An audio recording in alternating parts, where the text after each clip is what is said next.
heard Paul Harvey over the radio in years past. He was a radio broadcaster for ABC News Radio from 1951 to 2008. In central Illinois, where I grew up, we used to hear Paul Harvey on WGN radio that was broadcast out of Chicago. He was well known for phrases such as, "Stand by for news," or, "And now you know the rest of the story." He was a man of faith, and for decades he would tell this story on his broadcast during the Christmas season.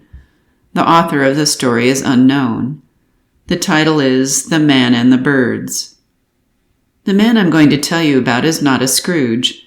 He was a kind, decent, mostly good man, generous to his family and upright in his dealings with other men.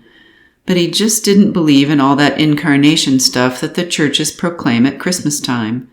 He just couldn't swallow the Jesus story about God coming to earth as a man. He told his wife, "I'm truly sorry to distress you, but I'm not going with you to church this Christmas Eve." He said he would feel like a hypocrite and that he would much rather just stay at home, but that he would wait up for them. So he stayed, and they went to the midnight service. Shortly after the family drove away in the car, snow began to fall. He went to the window to watch the flurries getting heavier and heavier, and then he went back to his fireside chair and began to read his newspaper. Minutes later, he was startled by a thudding sound, then another, and then another. At first he thought someone must be throwing snowballs against the living room window. But when he went to the front door to investigate, he found a flock of birds huddled outside miserably in the snow. They'd been caught in the storm, and in a desperate search for shelter, they had tried to fly through his large landscape window. That is what had been making the sound. Well, he couldn't let the poor creatures just lie there and freeze, so he remembered the barn where his children stabled their pony. That would provide a warm shelter. All he would have to do is to direct the birds into the shelter. Quickly he put on a coat and galoshes, and he tramped through the deepening snow to the barn. He opened the doors wide and turned on a light so the birds would know the way in. But the birds did not come in. So he figured food would entice them.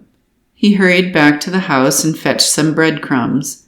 He sprinkled them on the snow, making a trail of breadcrumbs to the yellow-lighted, wide-open doorway of the stable.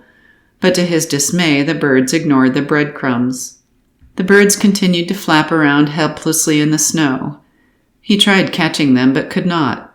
He tried shooing them into the barn by walking around and waving his arms. Instead, they scattered in every direction except into the warm, lighted barn. And that's when he realized they were afraid of him. To them, he reasoned, I am a strange and terrifying creature. If only I could think of some way to let them know that they can trust me, that I'm not trying to hurt them, but to help them. But how? Any move he made tended to frighten them and confuse them. They just would not follow.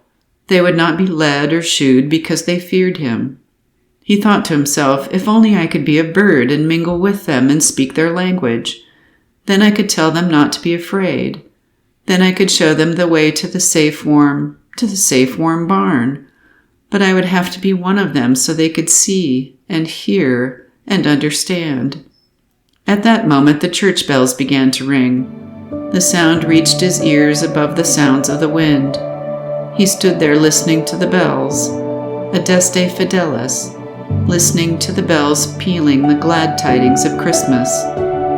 And he sank to his knees in the snow. This is Mary Dubler, and I leave you with these beautiful and hope-filled scriptures. From Luke chapter 1, starting with verse 78. Because of God's tender mercy, the morning light from heaven is about to break upon us, to give light to those who sit in darkness and in the shadow of death, and to guide us to the path of peace. And from Luke chapter 2, I bring you good news that will bring great joy to all people. The Savior, yes, the Messiah, the Lord, has been born today in Bethlehem, the city of David. Finally, these words from Jesus found in John chapter 8. He spoke to the people once more and said, I am the light of the world. If you follow me, you won't have to walk in darkness because you will have the light that leads to life.